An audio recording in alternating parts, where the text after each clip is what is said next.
இயேசு கிறிஸ்துவ நாமத்தினால் அழைக்கப்பட்ட சகோதர சகோதரிகள் அனைவருக்கும் மாலை வணக்கத்தை தெரிவித்துக் கொண்டு இன்றைக்கான காணொளிக்கு நம்ம போலாங்க. இன்றைக்கு நம்ம பார்க்க போகின்ற தலைப்பு என்னன்னு பாத்தீங்கன்னாக்கா, சங்கீதங்களில் காணப்படும் உண்மையான தாழ்மொழியின் 10 அடையாளங்கள், 10 signs of true humility in Psalms.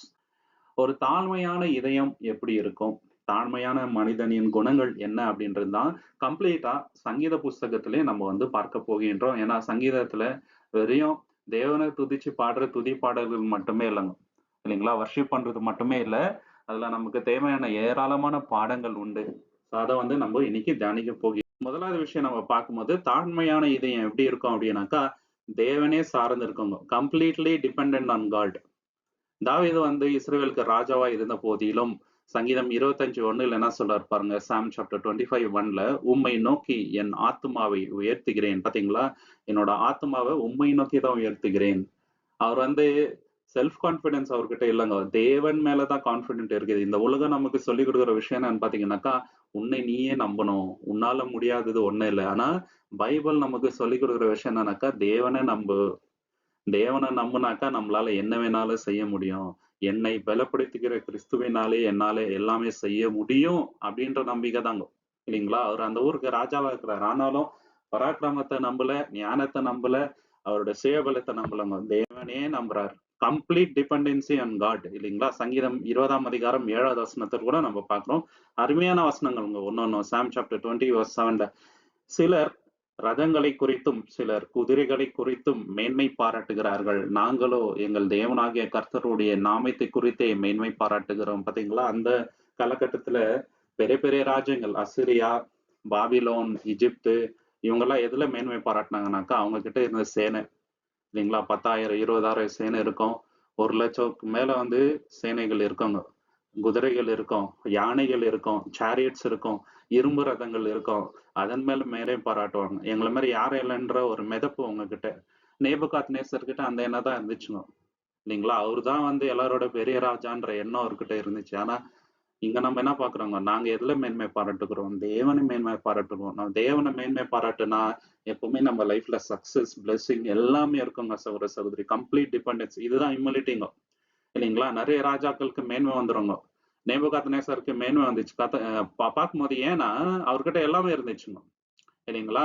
போற இடத்துல எல்லாம் சக்சஸ் வரும்போது ஆட்டோமேட்டிக்கா மேன்மை வருது, எல்லாமே என்னோட பராக்கிரமத்துல தான் ஆயிட்டு இருக்குதுன்னு. அப்புறம் கொஞ்சிக்கினார் அவரு. சங்கீதம் 121:1-2 கூட பாக்குறோம். அருமையான வசனங்க இது கூட. சாம் சாப்டர் 121:1-2 எனக்கு ஒத்தாசை வரும், பர்வதங்களுக்கு நேராக என் கண்களை உயர்த்துகிறேன், வானத்தையும் பூமியையும் உண்டாக்கின கர்த்தரிடத்தில் எனக்கு ஒத்தாசை வரும். பாத்தீங்களா, எனக்கு ஹெல்ப் எங்கத்துல இருந்து வருது, வானத்தை நோக்கி பார்ப்பேன், தேவனிடத்துல இருந்து தான் வருது, வேற எங்கத்துல இருந்து வருதுல அப்படின்ற நம்பிக்கை அவங்க கிட்ட இருந்துச்சுங்க. இதே நம்பிக்கையோட நம்ம இருக்கணும். மனத்தாழ்மையின் அடையாளங்கள் என்னன்னு பாத்தீங்கன்னாக்கா, நம்ம தேவனை சார்ந்து இருக்கிறோம் அப்படின்றதுக்கு முதலாவது ஜெபம் பண்ணாம எந்த ஒரு டிசிஷன்ஸும், மேஜர் டிசிஷன்ஸ் நம்ம வந்து எடுக்க மாட்டோம். இது கூட மனத்தாழ்மையின் அடையாளம். ரெண்டாவது என்னன்னாக்கா, எல்லாமே வந்து தேவனிடத்துல இருந்து நமக்கு ஆன்சர் வந்துச்சுன்ற அந்த ஒரு மேன்போக்கா நம்ம இருக்க மாட்டோம், இல்லைங்களா? ரொம்ப ரொம்ப கூர்ந்து கவனிச்சு நம்ம டிசிஷன்ஸ் எடுப்போம்.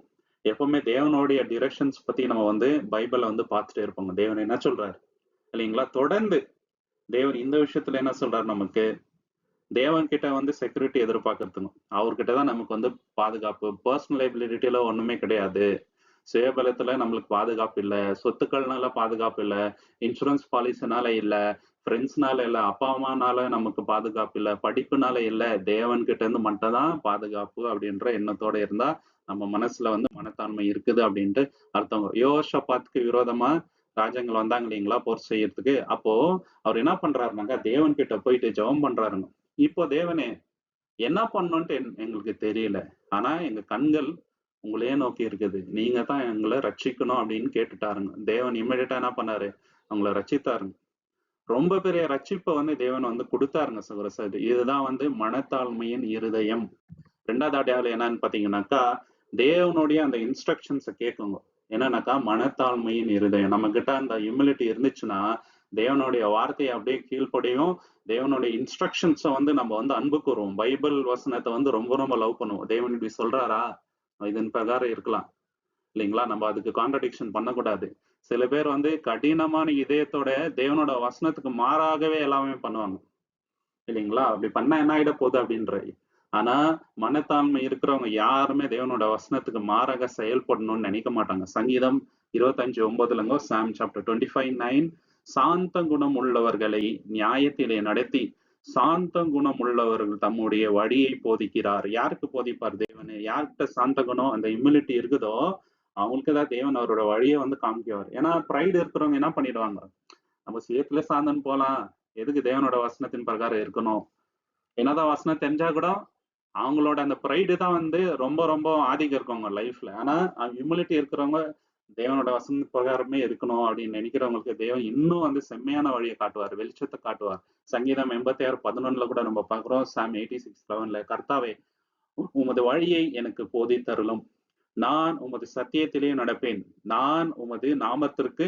பயந்திருக்கும்படி என் இதயத்தை ஒருமுகப்படுத்தும். என்ன அருமையான வசனம் பாத்தீங்களா? உங்களோட வழியை காட்டுங்க தேவனே, அதன்படி நான் நடக்கணும், சத்தியத்திலே நான் நடக்கணும். இது வந்து மனத்தாழ்மை இருந்தால் மட்டும்தான் ஒரு மனிதனால இப்படி ஜபிக்க முடியும், இல்லைங்களா? பெருமை இருந்தாக்கா இந்த மாதிரி ஜபம் வராது நிச்சயமாக. சங்கீதம் 143:10 கூட நம்ம பாக்குறோம் அருமையான வசனங்க. சாம் சாப்டர் 143:10 உமக்கு பிரியமானதை செய்ய எனக்கு போதித்தருளும், நீரே என் தேவன், உம்முடைய நல்ல ஆவி என்னை செம்மையான வழியிலே நடத்துவாராக. பாத்தீங்களா, அருமையான வசனங்க. உமக்கு பிரியமானதை செய்ய எனக்கு நீங்க போதித்தரலாம். இதுவும் வந்து மனத்தாழ்மையின் அடையாளம். மனத்தாழ்மை இருந்துச்சுனாக்கா யாராவது வந்து நம்மளை கரெக்ட் பண்ணும் போது இம்மிடியட்டா நம்ம ஏத்துக்குவோம். அதே பெருமை இருந்துச்சுனாக்கா முடியாது, இல்லைங்களா? பைபிள் ஸ்டடியை ரொம்ப ரொம்ப லவ் பண்ணுவாங்க. மற்ற விஷயத்தெல்லாம் ஓரமா வச்சிருவோம். என்டர்டைன்மெண்ட், ஃபிலிம் பாக்குறது, ஸ்போர்ட்ஸ் பாக்குறது, இல்லைங்களா?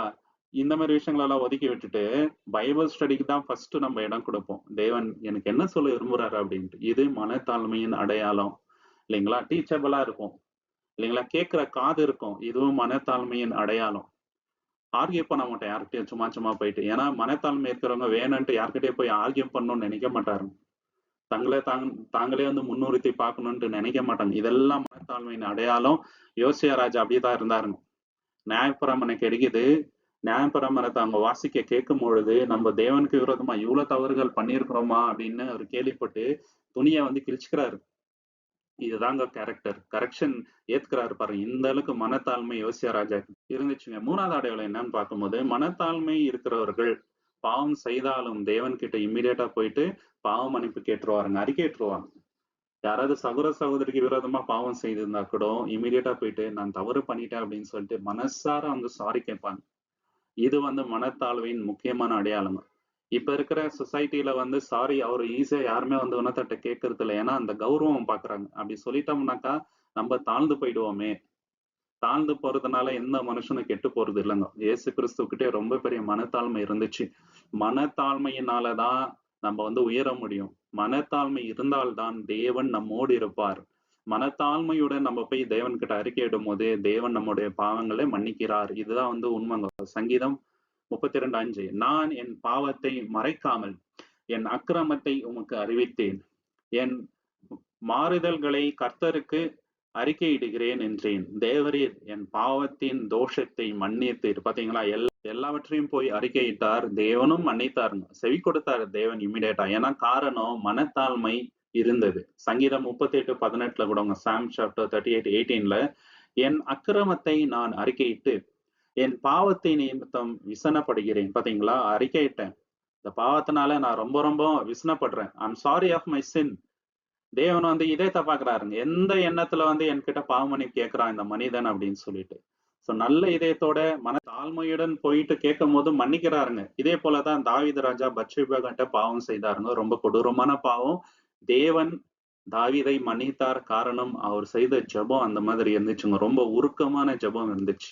சங்கீதம் 51:1-2 நம்ம பார்க்கலாம். சாம் சாப்டர் 51:1-2 தேவனே உமது கிருபையின்படி எனக்கு இரங்கும், உமது மகா உறக்கங்களின்படி என் மீறுதல்கள் நீங்க என்னை சுத்திகரியும், என் அக்கிரமம் மாற என்னை கழுவி என்னை பாவமற என்னை சுத்திகரியும். பாத்தீங்களா, உமது மகா கிருபையின்படி என்னை நீங்க மன்னிங்க தேவன் கேட்கிறாருங்க. தேவனும் மன்னிச்சார், இல்லைங்களா? மனத்தாழ்மை இருக்கிறவங்க யாருமே வந்து செஞ்ச தப்புக்கு வந்து நியாயம் தேட மாட்டாங்க, ஜஸ்டிஃபை பண்ண மாட்டாங்க. இதனாலதான் இதை பண்ண, இதுக்கு முழு காரணம் நான் தான், தேவனுக்கு விரோதமா தான் நான் வந்து பாவம் பண்ணேன். இப்ப தாவீது கூட அவர் வந்து ஜஸ்டிஃபை பண்ணலங்க, வீக்னஸ்னால பண்ணிட்டேன், இதனால பண்ணிட்டேன் அப்படின்ட்டு சொல்ல. அவர் என்ன சொல்றாரு? நான் பாவம் பண்ணிட்டேன், அக்கிரமம் பண்ணிட்டேன். நீங்க உங்களுடைய கிருபையின்படி என்ன மன்னியுங்கன்னு தான் சொல்றாரு. இது ஆதாம் ஏவாள் என்ன பண்ணாங்கன்னாக்கா, நீங்க குடுத்த ஸ்ரீ தான் வந்து இத என்ன சாப்பிட வச்சுச்சுன்ட்டு அவரு என்ன பண்றாருங்க, ஜஸ்டிஃபை பண்ண பார்க்குறாருங்க. அவர் வந்து பாவத்த வந்து ஒத்துக்கல. இல்லைங்களா? மனத்தாழ்மை இருக்கிறவங்க இம்மீடியட்டா வந்து அக்செப்ட் பண்ணிக்குவாங்க அந்த பாவத்த. இம்மீடியட்டா வந்து கன்ஃபெஸ் பண்ணுவாருங்க. இல்லைங்களா? மன்னிப்ப வந்து ஏங்குவாங்க மன்னிப்புக்காக. இது மனத்தாழ்மை இருக்கிறவங்களோட எண்ணங்க. இல்லைங்களா? தேவன் கூட ஃபெலோஷிப் வந்து ரொம்ப ஸ்ட்ராங்கா இருக்கணும்னு நினைப்பாங்க. யாரு? மனத்தாழ்மை இருக்கிறவங்க. தேவன் கிட்ட இருந்து தூரம் போகணும்ன்ட்டு விரும்ப மாட்டாங்க. சகோதர சகோதரி. இதுதான் வந்து நம்ம பார்க்கிறோம். தாவீது அப்படித்தான் இருந்தாரு. ஹானஸ்ட்டா வந்து அவரு பாவ மன்னிப்பு கேட்டதுனால தான் அந்த பாவ மன்னிப்பை பெற்றுக்கொண்டார். 4வது அடையாளம் என்னன்னு பார்த்தீங்கன்னாக்கா, மனத்தாழ்மை இருக்கிறவங்களுடைய இருதயம் நொறுங்குண்ட ஆவியா இருக்கணும்.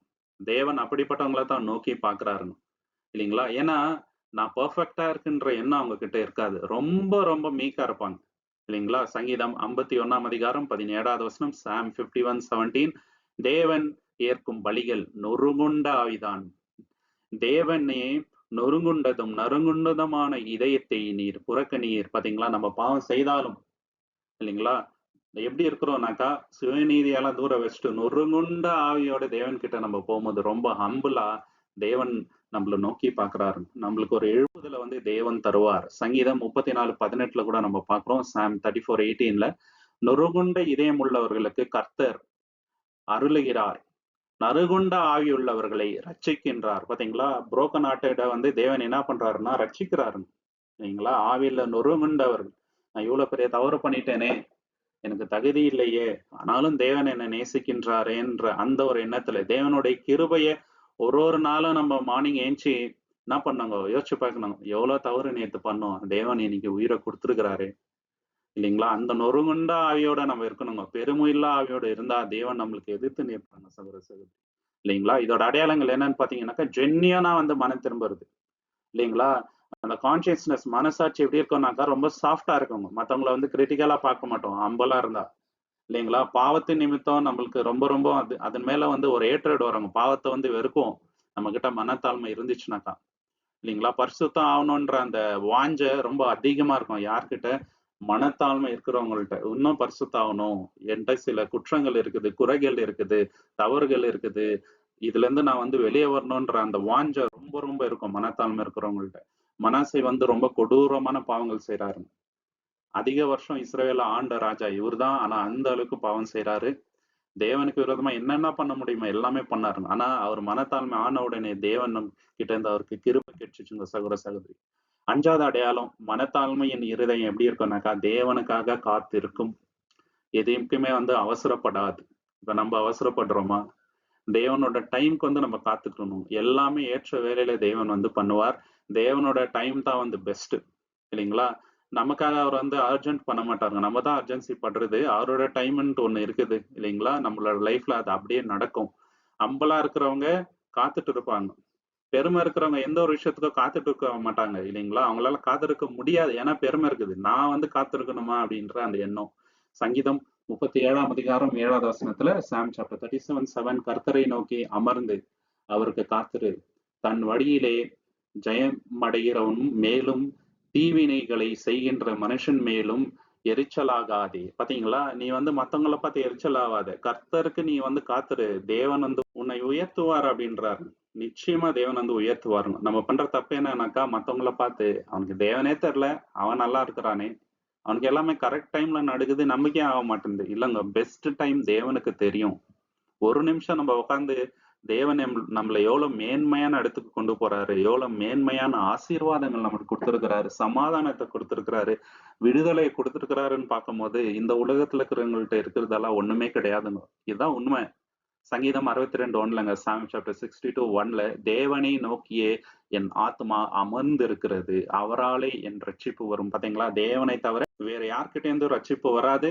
அவரை நம்பி நான் காத்திருக்கிறேன் அப்படின்ட்டு சொல்றாருங்க. சங்கீதம் 135 கூட இதே விஷயத்த தான் சொல்றாரு. சாம் 135 கர்த்தருக்கு காத்திருக்கின்றேன், என் ஆத்துமா காத்திருக்கிறது, அவருடைய வார்த்தையின் மேல் நம்பிக்கையாய் இருக்கின்றேன். பாத்தீங்களா? எதுக்கு நம்ம காத்திருக்கிறோம்? தேவனுக்காக. அவர் வார்த்தையின் மேல இருக்கின்ற நம்பிக்கை. இயேசு கிறிஸ்து வருவார், நம்மள எல்லாரையும் பரலோகத்துக்கு கூட்டிட்டு போவார், உயிர்த்தெழுதல் நடக்கும், 1000 வருஷம் அரசாட்சி நடக்கும். ஏன் இவ்வளவு நம்பிக்கை நமக்கு? அந்த வார்த்தையின் மேல இருக்கின்ற நம்பிக்கை தாங்க. இல்லைங்களா? ஸோ மனத்தாழ்மை இருக்கிறவங்க தான் இதெல்லாம் நம்புவாங்க 100%. எதுக்கும் வந்து பேனிக் ஆக மாட்டோங்க. மனத்தாழ்மை இருந்துச்சுன்னா. தேவன் பார்த்துக்குவாரு. இல்லைங்களா? மேனிபுலேட் ஆக மாட்டாங்க. தேவனே நம்பியிருப்போம். தேவனோட டைம் தான் கரெக்ட்ன்ற நம்பிக்கை நமக்குள்ள இருக்குங்க. இல்லைங்களா?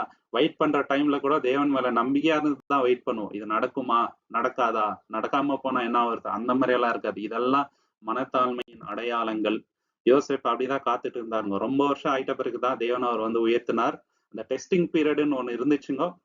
எவ்வளவோ கஷ்டங்கள் அவர் வந்து அனுபவிச்சாரு. பின்னாடி ரொம்ப பெரிய ரட்சிப்பு அவருக்கு வந்துச்சுங்க. தேவன் உயர்த்தினாருங்க ஒரு சகோதர சகோதரி. ஏன் யோசேப்பை தேவன் உயர்த்தினாரு? ஒரே காரணம் தான். தேவன் என்னோடு இருக்கிறார் அப்படின்ற நம்பிக்கை அவர்கிட்ட இருந்துச்சுங்க. தேவன் அவரை உயர்த்தின பின்பு அவர் தேவனை வந்து துதிக்கிறாருங்க. அவர் பசங்களுக்கு வச்ச பேரு எல்லாமே வந்து தேவன் எனக்கு கொடுத்த ஆசீர்வாதம் அப்படின்றத எல்லாருக்கும் தெரிவிக்கிறார் அவரு. அதனாலதான் 6வது அடையாளம் என்னன்னு பாத்தீங்கன்னாக்கா, தாழ்மையான இருதயம். யார்கிட்ட வந்து அடைக்கல புகும் அப்படின்னாக்கா, தேவன் கிட்ட மட்டும்தான். தேவன் தான் என்னோட அடைக்கலம். அவர் தான் என்னோட கோட்டை. வேற எதுவுமே கிடையாதுன்ற நம்பிக்கையோட வாழும். தாழ்மையான இருதயம். சங்கீதம் 46:1 சாம் சாப்டர் 46:1 தேவன் நமக்கு அடைக்கலமும் பெலனும் ஆபத்து காலத்தில் அனுகூலமான துணையும் ஆனவர். என்ன அருமையான வசனம் பார்த்தீங்களா? அடைக்கலம், பெலன், ஆபத்து காலத்துல அவர் தான் அனுகூலமான துணை. இந்த நம்பிக்கை எப்போதுமே இருக்குங்க. வேற யாருமே நமக்கு துணை கிடையாது. நம்ம அப்பா அம்மா கூட நம்மளுக்கு ரொம்ப க்ளோஸா இருக்கலாம். நம்ம மேல ரொம்ப லவ் காட்டலாங்கோ. ஆனா அவங்க இட்டர்னலா நம்ம கூட இருக்க போறது இல்ல. இதுதாங்க நிதர்சனம். தேவன் மட்டும் தான் நம்ம கூட நித்திய நித்தயமா இருக்க போகின்றவர். நம்ம அப்பா அம்மாக்கும் மேல அவருதான். அந்த நம்பிக்கை நமக்கு வேணுங்க. அவர்தான் நமக்கு எல்லாமே. சங்கீதம் 91:2 சாம் சாப்டர் 91:2 நான் கர்த்தரை நோக்கி நீர் என் அடைக்கலம், என் கோட்டை, என் தேவன், நான் நம்பியிருக்கிறவர் என்று சொல்லுவேன். பாத்தீங்களா? நம்ம எவ்வளவு தடவை சொல்லியிருக்கிறோம். நீதான் என்னோட அடைக்கலம், கோட்டை, என்னுடைய தேவன், நான் நம்பியிருக்கிறவர் நீதான் அப்படின்னு சொல்லி இருக்கிறோமா தேவனை பார்த்து. சங்கீதம் 18:2 கூட அருமையான வசனம் வருதுங்கோ. சாம் சாப்டர் 18:2 கர்த்தர் என் கண்மலையும் என் கோட்டையும் என் இரட்சகரும் என் தேவனும் நான் நம்பியிருக்கின்ற என் துருகமும் என் கேடகமும் என் இரட்சணை கொம்பும் என் உயர்ந்த அடைக்கலும் ஆயிருக்கின்றார். என்ன அருமையான வசனங்கள். இதெல்லாம் வந்து சும்மா மேன்போக எழுதல. அவர் இதெல்லாம் வந்து அவர் லைஃப்ல அனுபவிக்கிறாருங்க. அனுபவிச்சு எழுதுற வார்த்தைகள். எக்ஸ்பீரியன்ஸ் பண்றாருங்க. தேவனுடைய அந்த கிஃப்ட் எக்ஸ்பீரியன்ஸ் பண்றாரு, ப்ராவிஷன் எக்ஸ்பீரியன்ஸ் பண்றாரு. இதெல்லாம் அனுபவித்து எழுதுறாருங்க. ஒரு ஒரு வார்த்தையை புல்லரிக்கிற மாதிரி ஆகுது இல்லைங்க. அந்த நம்பிக்கை நமக்கு வேணுங்க. மனத்தாழ்மை இருந்தால் நம்ம வந்து சொத்துக்கள் மேல நம்பிக்கை நிச்சயமா வைக்கவே மாட்டோங்க. தேவன் மேலே நம்பிக்கையா இருப்போம். நம்ம ஸ்டேட்டஸ் மேல நம்பிக்கை வைக்க மாட்டோம். இல்லைங்களா? ஒரு பிரச்சனைன்னு வந்துச்சுன்னா ஃபர்ஸ்ட் நம்ம முழங்காலிட்டு தேவனை தான் வந்து நம்ம கூப்பிடுவோம். தேவன் கிட்ட தான் முறையிடுவோம். இல்லைங்களா? நம்மளுடைய கான்ஃபிடன்ஸ் தேவன் மேல இருக்கும். மனத்தாழ்மை இருந்தா ரொம்ப ரொம்ப தேவன் மேல நம்பிக்கையா இருப்போங்க. மனத்தாழ்மை இருந்தால் இது முக்கியமான அடையாளங்க. எசேக்கியா ராஜா அப்படித்தான் இருந்தாரு இல்லைங்களா? எதிரி நாட்டவர் வந்து ஒரு லெட்டர் அனுப்பிச்சிட்டாருங்க. இவங்களுக்கு எல்லாருக்கும் பயம் வந்துச்சு. இன்னும் கொஞ்ச காலத்துல நம்ம எல்லாருமே அழிய போறோமே அப்படின்ற பயம். ஆனா இவரு என்ன பண்ணாருங்க, அந்த லெட்டர் எடுத்துன்னு போயிட்டு தேவனுடைய சமூகத்துல வச்சு தேவன் கிட்ட ஜெபம் பண்ணாருங்க. தேவன் பெரிதான ஒரு ரட்சிப்ப மிராக்குலஸ் வேல வந்து அவங்கள காப்பாத்தினாரு. காரணம் தேவன் மேல அவங்க வச்ச நம்பிக்கை தாங்க. சுயத்தை வந்து சாரல. இல்லைங்களா? எசேக்கியா ராஜா வந்து நம்ம கிட்ட இவ்வளவு பெரிய சேனை இருக்குது. அந்த நம்பிக்கையில அவர் வந்து இருக்குல்லங்க. தேவனே நம்பினார். அதனால பெரிதான ரட்சிப்பு இஸ்ரேல் ஜனத்துக்கு அன்னைக்கு வந்துச்சுங்க சகோதர சகோதரி. 7வது அடையாளம் என்னன்னு பாத்தீங்கன்னாக்கா, மனத்தாழ்மையின் இதயம் எதுல ரொம்ப ரொம்ப சந்தோஷப்படும் அப்படின்னு பாத்தீங்கன்னாக்கா, தேவனுடைய சமூகத்துல இருப்பதுலதான் ரொம்ப சந்தோஷப்படுங்க. உலகத்துல 1000 இடங்கள் உண்டு. ஆனா நம்ம சபையாக ஒன்று கூடி தேவனை ஆராதித்து அவருடைய வசனத்தை கேட்டு இல்லைங்களா நம்ம வந்து தியானிக்கிறோம் பாருங்க. இதோட பெட்டரான பிளேஸ் உலகத்துல இல்லைங்க. மனத்தாழ்மையின் இதயம் இந்த இடத்துலதான் இருக்கணும்ட்டு ரொம்ப ரொம்ப விரும்பும். அதுக்குதான் ரொம்ப சந்தோஷப்படும். இல்லைங்களா? நம்ம அந்த ஆசை எல்லாமே இதயத்துலதான் இருக்குதுங்க. நம்ம எதை பத்தி அதிகமா திங்க் பண்றோமோ, நம்மளுடைய அன்பு அதுலதான் இருக்குதுன்ட்டு. தேவனுடைய சமூகத்தை பத்தி அதிகமா யோசிக்கிறோம்னு வச்சுங்களேன், தேவன் மேல நமக்கு அன்கண்டிஷனல் லவ் இருக்குதுன்னு அர்த்தங்க. சங்கீதம் 84:10 சாம் சாப்டர் 84:10 1000 நாட்களை பார்க்கிலும் உமது பிரகாரங்களில் எடும் ஒரு நாள் நல்லது. ஆகமய கூடாரங்களில் வாசம் பண்ணுகிறதை பார்க்கிலும் என் தேவனுடைய ஆலயத்தின் வாசப்படியில் காத்திருப்பதையே தெரிந்து கொள்வேன். பாத்தீங்களா? நானு தேவனுடைய சமூகத்துல இருப்பதை தான் வந்து தெரிந்து கொள்வேன். வாசப்படியில இருந்தா போதும். 1000 நாள் வந்து உலகத்துல இருக்கிறதை பார்க்கிலும் ஒரு நாள் தேவனுடைய சமூகத்துல இருப்பதே போதும் அப்படின்ற எண்ணத்தோட இருக்கணுங்க. இதுதான் மனத்தாழ்மையின் முக்கியமான அடையாளங்க.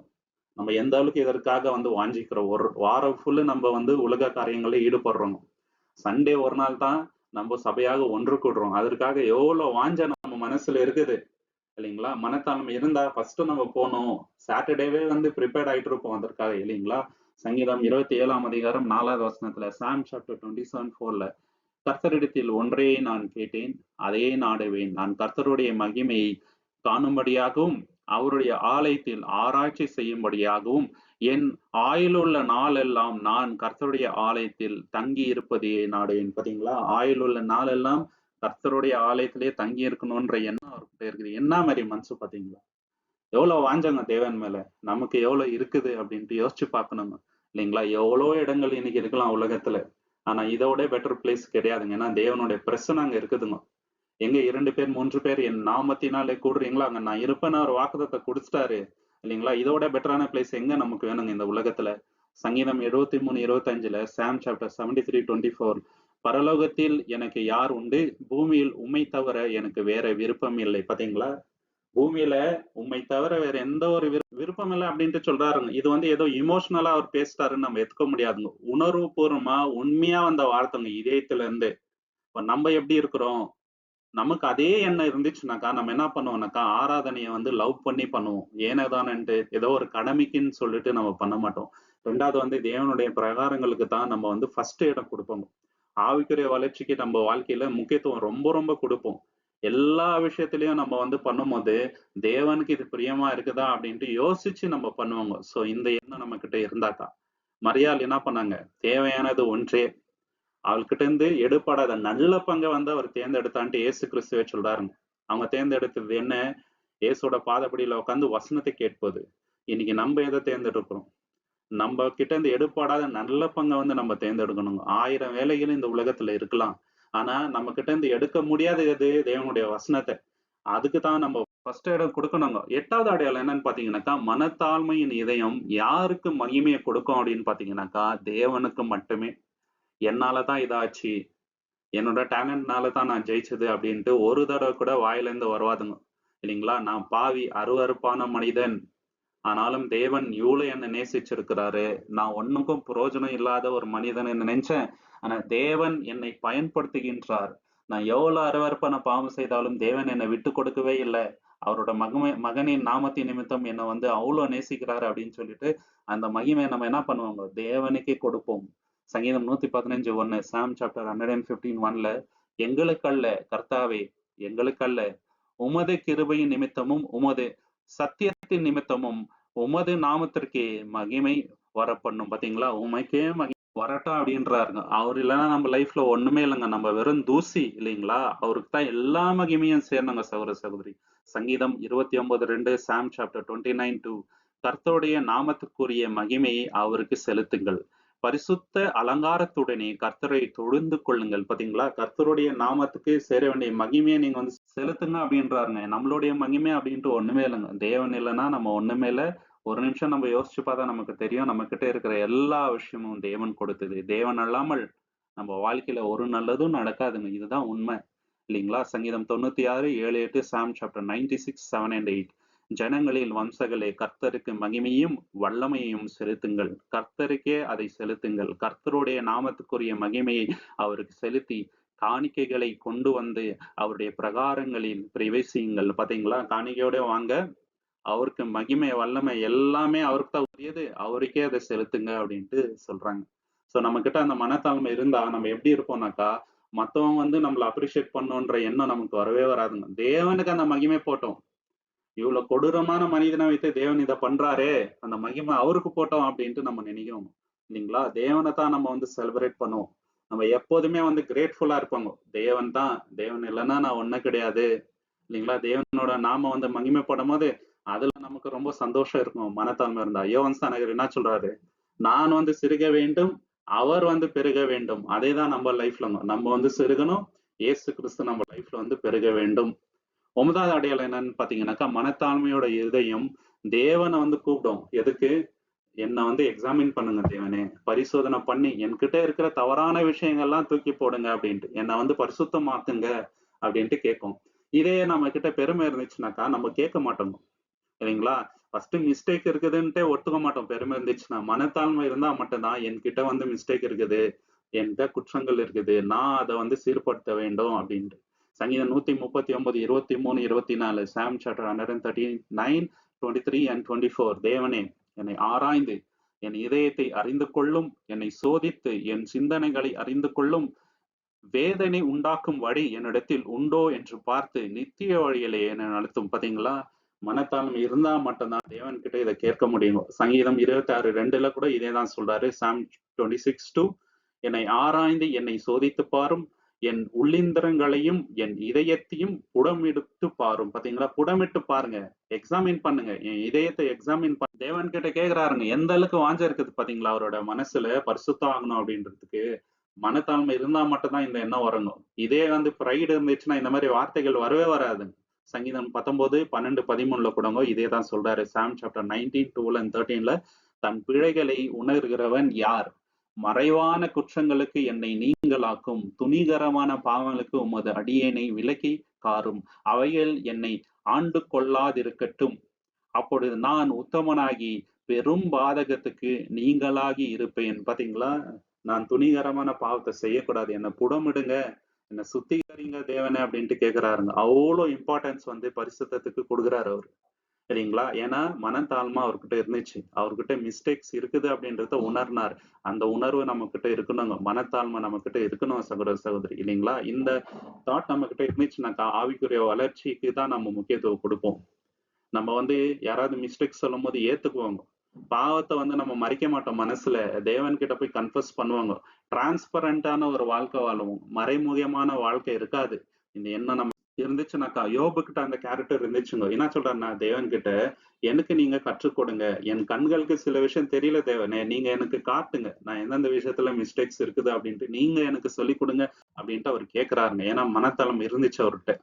10வது அடையாளம் என்னன்னு பாத்தீங்கன்னாக்கா, மனத்தாழ்மையின் இதயம் எப்போதுமே தேவனை பிரேஸ் பண்ணிட்டே இருக்குங்க, தேவனை துதிச்சுட்டே இருக்குங்க, இல்லைங்களா? சங்கீதம் 34:1 சாம் சாப்டர் 34:1 கர்த்தரை நான் எக்காலத்திலும் ஸ்தோத்தரிப்பேன், அவர் துதி எப்பொழுதும் என் வாயில். நம்ம வாயில இருக்குதுங்களா? நிச்சயமா இருக்கும். எப்ப தெரியுங்களா? மனத்தாழ்மை இருந்துச்சுன்னா இருக்குங்க. தேவனுடைய கிருபை எவ்வளவு பெர்சென்ட் தினந்தோறும் நம்ம எந்திரிச்சு பார்க்கும் போது நம்ம உணர்ந்தால் நம்ம சும்மா இருக்க மாட்டோம், தேவனை துதிச்சுட்டே இருப்போம், நன்றி சொல்லிட்டே இருப்போம் தேவனுக்கு. சங்கீதம் 92:1-2 சாம் சாப்டர் 92, 1 and 2 கர்த்தரை துதிப்போம், உன்னதமானவரை உமது நாமத்தை கீர்த்தனம் பண்ணுவதும், அதிகாலையிலே உமது கிருபையையும் ராக்காலத்திலே உமது சத்தியத்தையும் அறிவிப்பதும் நலமாய் இருக்கும். பாத்தீங்களா? அவரை துதிப்பது நலமாய் இருக்கும், அவருடைய சத்தியத்தை சொல்லுவது நலமாய் இருக்கும் அப்படின்றாருங்க. இதை நம்ம எவ்வளவு பண்றோம் அப்படின்றதுதான் ரொம்ப முக்கியமான விஷயம். இந்த எண்ணம் நம்ம கிட்ட இருந்துச்சுன்னு வச்சுங்களேன், மனத்தாழ்மை இருந்துச்சுன்னா நம்ம கம்ப்ளைண்ட் பண்ண மாட்டோங்க, நன்றியை சொல்லிட்டே இருப்போம் தேவன் கிட்ட, இல்லைங்களா? குறை சொல்ல மாட்டோம். இது என்கிட்ட இல்லையே, அது என்கிட்ட இல்லையே, இஸ்ரேல் ஜனம் மாதிரி முறுமுறுக்க மாட்டோங்க.